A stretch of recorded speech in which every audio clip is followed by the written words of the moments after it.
ഈ പറഞ്ഞതുപോലെ തന്നെ ഇടതു മുന്നണിക്ക് വീണ്ടും അധികാര തുടർച്ച ഉണ്ടാകില്ല. അത് UDF ആണ് വരുന്നത്. അങ്ങനെയാണെങ്കിൽ സ്വാഭാവികമായിട്ട് ഈ ചർച്ചകളൊക്കെ ഇനി പോകുന്നത് എന്തുകൊണ്ടായിരിക്കും ഈ അധികാര തുടർച്ച കിട്ടാതിരിക്കുന്നതിനാണ്. സ്വാഭാവികമായിട്ടും അത് ഒരു ആന്റി പിണറായി വികാരം ഉണ്ടായിട്ടുണ്ടോ, അതല്ല ഇത് ഭരണവിരുദ്ധ വികാരമാണോ ഉണ്ടായിട്ടുള്ളത്? ഇപ്പോൾ എന്തുകൊണ്ടാണ് സിറ്റിംഗ് MLA-മാരെയൊക്കെ മത്സരിക്കാൻ അനുവദിച്ചത്? കാരണം അവരുടെ കോൺസ്റ്റിറ്റ്യൻസിയിൽ അവർക്കെതിരെ ഒരു വികാരമില്ല എന്ന പാർട്ടിയുടെയും മുന്നണിയുടെയും ഒക്കെ വിലയിരുത്തൽ അടിസ്ഥാനത്തിൽ. അങ്ങനെയാണെങ്കിൽ സംഭവിക്കാൻ പോകുന്നത് പിണറായി വിജയൻ മുഖ്യമന്ത്രിയെ കാണണം എന്നാണ് കൂടുതൽ ആളുകൾ ആഗ്രഹിക്കുന്നതെങ്കിൽ സ്വാഭാവികമായിട്ടും പിണറായി വിരുദ്ധ വികാരമില്ല എന്നൊരു നിലപാടിലേക്ക് എത്തുകയും അതേസമയം കേരളത്തിൽ ഒരു സാധാരണ നിലയുണ്ടല്ലോ, അതായത് 10 വർഷം നിങ്ങൾ ഭരിച്ചു, ഇനി ഒന്ന് മാറൂ, മറ്റൊരാൾക്ക് കൊടുക്കും, ഇനി അവർ വരട്ടെ എന്ന ഒരു സാധാരണ മനുഷ്യന്റെ വികാരമാണോ ഈ തെരഞ്ഞെടുപ്പിൽ പ്രതിഫലിക്കുക എന്ന കാര്യങ്ങളൊക്കെ ആയിരിക്കും പിന്നീട് ചർച്ചയാവുക.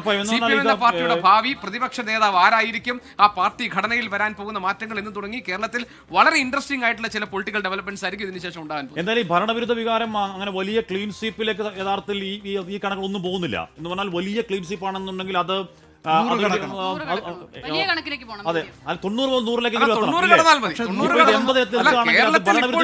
90 സീറ്റ് എത്തിയാൽ ക്ലീൻ സ്വീപ്പാണ്. അതെ, പക്ഷെ എന്ന് പറഞ്ഞാൽ ഇപ്പൊ 80-82 ഒക്കെ നിൽക്കുകയാണെങ്കിൽ അത് ഭരണവിരുദ്ധ വികാരമല്ല.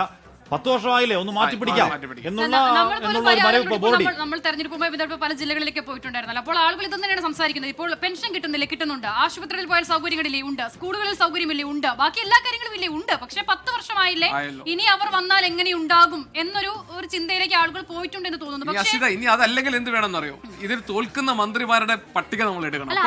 പ്രധാനപ്പെട്ട കാര്യമാണ് തോൽക്കുന്ന മന്ത്രിമാരും അതോടൊപ്പം തന്നെ MLA-മാരും അതുമുണ്ട്. ഇപ്പോൾ എങ്ങനെ പോയാലും LDF-ന് കേരളത്തിൽ ജയിക്കാൻ കഴിയുന്ന കുറച്ച് സീറ്റുകൾ കേരളത്തിൽ ഒരു ഘടന വെച്ച് അത് മുൻകാലങ്ങളിൽ നമ്മൾ കണ്ടിട്ടുണ്ട്. അതെ, അങ്ങനെയാണ് പറയാറ്. പക്ഷെ അങ്ങനെ വരുമ്പോൾ കണക്ക് നോക്കൂ ഹാഷ്മി, വ്യത്യാസം വരുന്നത്. ഈ എക്സിറ്റ് പോളുകൾ ശരിയാവുകയാണെങ്കിൽ ഇനി വരാൻ പോകുന്ന, നേരത്തെ ഗോപികൃഷ്ണൻ പറഞ്ഞതുപോലെ വളരെ നാടകീയമായ സംഭവങ്ങൾക്ക് കേരളം സാക്ഷ്യം വഹിക്കേണ്ടി വരും.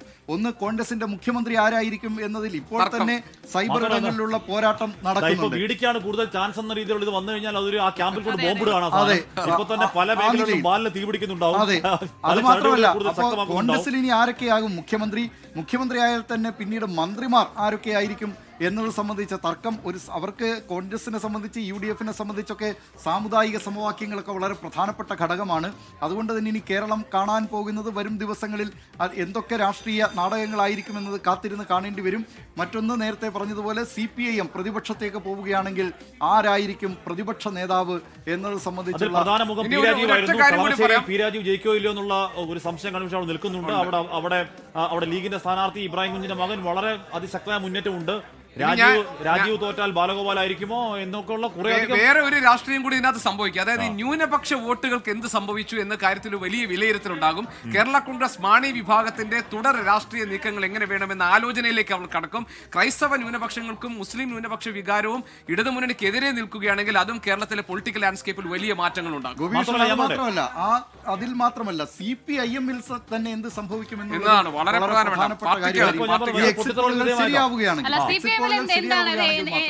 അല്ല, CPM-ന്റെ തലമുറ മാറ്റം, CPM-ന്റെ തലമുറ മൊട്ട MP ഗോവിന്ദൻ മാഷ് അവിടെ തന്നെ തുടരുമോ? അദ്ദേഹത്തിന്റെ വളരെ പ്രധാനപ്പെട്ട ചോദ്യമാണ്. പ്രതിപക്ഷ നേതൃസ്ഥാനത്തേക്ക് ആരാണ് വരാൻ പോകുന്നത്? ഇടതുമുന്നണി CPM-ന്റെ പ്രവർത്തനങ്ങൾ എങ്ങനെയാണ് ഇനി ഇതിന് ശേഷം വിലയിരുത്താൻ പോകുന്നത് എന്ന് തുടങ്ങി വളരെ പിന്നെ സുധാകരൻ ഉന്നയിച്ച ആരോപണങ്ങളൊക്കെ ശരിയാണെന്ന് വരുന്ന തരത്തിലുള്ള വിമർശനങ്ങൾ മുന്നണിക്കകത്ത് അങ്ങനെ വലിയ വിമർശനം ഉണ്ടാവണമെന്നുണ്ടെങ്കിൽ LDF എന്താണ് വല്ലാത്ത രീതിയിൽ തകരണം. വല്ലാത്ത രീതിയിൽ തകർച്ചയാണെന്നുണ്ടെന്നുണ്ടെങ്കിൽ ഈ പറയുന്ന രീതിയിലുള്ള കടുത്ത വിമർശനങ്ങൾ അന്തർ പാർട്ടി ഇപ്പോൾ പല CPIM-ന് ഒരുപക്ഷെ തുടർഭരണം ഇത്തവണയും ലഭിച്ചേനെ. അതെന്തുകൊണ്ടാണ്? ഈ നേതാക്കളുടെ നയങ്ങളുടെ പാളിച്ച കൊണ്ടാണോ? അവർ സ്വീകരിച്ച തന്ത്രങ്ങളുടെ നേതാക്കളുടെ നയങ്ങൾ തന്ത്രങ്ങളുടെ പാളിച്ച എന്നൊക്കെ പറയുമ്പോൾ കഴിഞ്ഞ കാലത്തൊക്കെ നമ്മൾ അത് പ്രൊജക്ട് ചെയ്ത് കേട്ടത് ആരുടെ പേരാണ്? അത് പിണറായി വിജയന്റെ പേരാണ്.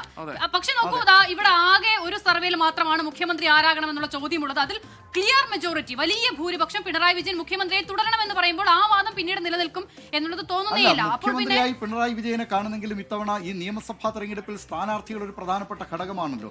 അപ്പോൾ ഈ സ്ഥാനാർത്ഥികളെ നിശ്ചയിച്ചതും കഴിഞ്ഞ തവണയും പിണറായി വിജയൻ തന്നെ സ്ഥാനാർത്ഥികളെ നിശ്ചയിക്കുന്ന ഒരു സ്ഥിതിയിലേക്ക് എത്തുകയും പരിചയസമ്പന്നരെ കഴിഞ്ഞ നിയമസഭാ തെരഞ്ഞെടുപ്പിൽ അവരുടെ പ്രായം കണക്കിലെടുത്തും അതോടൊപ്പം തന്നെ പ്രായത്തിന്റെ പേര് പറഞ്ഞും തുടർച്ചയായി മത്സരിച്ച ടേം വ്യവസ്ഥയൊക്കെ പറഞ്ഞ് മാറ്റുന്ന സ്ഥിതി ഉണ്ടായി. അതായത് ഞാൻ പറയട്ടെ, ഇപ്പോൾ കഴിഞ്ഞ തവണത്തെ തെരഞ്ഞെടുപ്പിലാണല്ലോ ഈ ടേം വ്യവസ്ഥ വന്ന് മാറ്റി നിർത്തുന്നു. അപ്പോൾ മുതിർന്ന നേതാക്കളെ മാറ്റി പുതുമുഖങ്ങൾ എന്നൊക്കെ വിശേഷിപ്പിക്കുന്ന അല്ലെങ്കിൽ മറ്റൊരു ജനറേഷൻ കുറച്ച് ആളുകൾ വന്ന തെരഞ്ഞെടുപ്പാണ് കഴിഞ്ഞ തവണത്തേത്. പക്ഷെ അപ്പോഴും ഈ വ്യവസ്ഥ കൊണ്ടുവന്ന പിണറായിക്ക് മാറ്റമില്ല. അതവരുടെ സംഘടനാ സംവിധാനത്തിന്റെ തീരുമാനമാണല്ലോ. ഞാൻ പറഞ്ഞത് അതല്ല ദിലീപ്. അങ്ങനെ കഴിഞ്ഞ തവണ വന്ന ആളുകളുണ്ടല്ലോ, കഴിഞ്ഞ തവണ അവർ പുതുതായി അവതരിപ്പിച്ച ഏറെക്കുറെ ഏതാണ്ട് എല്ലാ ആളുകളും ജയിച്ചിട്ടുണ്ട്. അപ്പോൾ അതിൽ പല ആളുകളും ഇപ്പോൾ ലിൻഡോ ജോസഫ് ഒക്കെ അടക്കമുള്ള ആളുകളൊക്കെ വളരെ നല്ല പെർഫോമൻസ് കാഴ്ചവെക്കുകയും ചെയ്തിട്ടുണ്ട്. അപ്പോൾ അത്തരം മണ്ഡലങ്ങളിൽ സിറ്റിംഗ് എംഎൽഎമാർ തന്നെയാണ് ഇത്തവണ മത്സരിപ്പിച്ചിരിക്കുന്നത്. ഇത്തവണ ടേം വ്യവസ്ഥ മാറ്റുന്നത് എന്തുകൊണ്ടാണ്? വീണ്ടും ഒരു റിസ്ക് എടുക്കേണ്ടതില്ല. വളരെ നല്ല ഇമ്പാക്ട് ഉള്ള, വളരെ നല്ല ജനപ്രതീതി ഉള്ള എംഎൽഎമാരെ വീണ്ടും മത്സരിപ്പിക്കുന്നു. അങ്ങനെ വരുമ്പോൾ ഈ പല സീറ്റുകളിലും അവർ തോൽക്കും എന്നതുകൂടിയാണ് നമ്മൾ പറഞ്ഞതാണ്. നമ്മൾ ആദ്യഘട്ടത്തിൽ കരുതുന്നതാണ് ഇവിടെ രോഷം പിണറായി വിജയനോടാണ്, സിറ്റിംഗ് എംഎൽഎമാരോട് ദേഷ്യമില്ല. അതുകൊണ്ട് ആന്റി പിണറായി ആണെന്ന് പറയുമ്പോൾ പോലും സിറ്റിംഗ് എംഎൽഎമാരോട് അവരുടെ മണ്ഡലങ്ങളിൽ അത്രയും വർഷം നിന്നവരാണ്, ഓരോരുത്തരെയും കൈവെള്ള പോലെ അറിയാവുന്നവരാണ്. അതുകൊണ്ട് അവർക്ക് നേട്ടമുണ്ടാകുമെന്ന വിലയിരുത്തലാണ് അവർ തന്നെ മത്സരിക്കുന്നത്. ഇതിപ്പോൾ വരുന്നത് എന്താണ്? മുഖ്യമന്ത്രി പിണറായി വിജയനോട് ദേഷ്യമില്ല, ആ എംഎൽഎമാരോട് ദേഷ്യം എന്ന് പറയുന്നുണ്ട്. അപ്പോൾ യഥാർത്ഥത്തിൽ സംഭവിക്കുന്നത് ഈ പറഞ്ഞ ന്യൂനപക്ഷ വോട്ട് കൺസോർഷൻ ഉണ്ടായിട്ടുണ്ട്.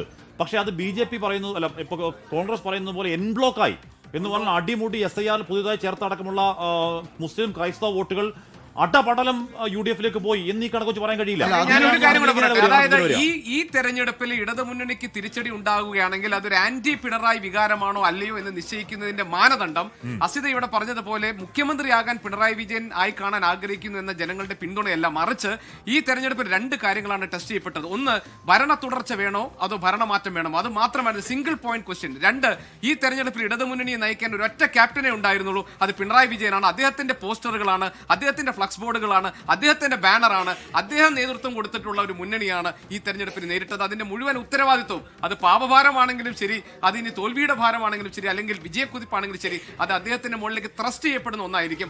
അവിടെ പിണറായി വിജയൻ എതിരെ ഒരു വികാരമുണ്ടോ എന്ന കാര്യങ്ങൾ പരിശോധിക്കപ്പെടുന്നതിന്റെ മാനദണ്ഡം ഇതുകൂടിയായി ആക്സിസ് മൈൻഡിയുടെ ഒരു ഒറ്റ കണക്ക് വെച്ച് നമുക്ക് അതിനെ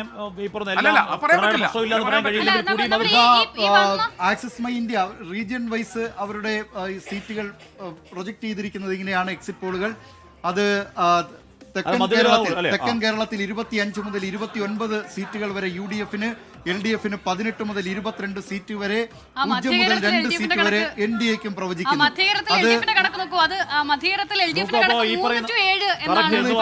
മധ്യകേരളം, അതായത് മധ്യകേരളം നോക്കൂ, എറണാകുളം, കോട്ടയം, ഇടുക്കി ജില്ലകൾ ഉൾപ്പെടുന്ന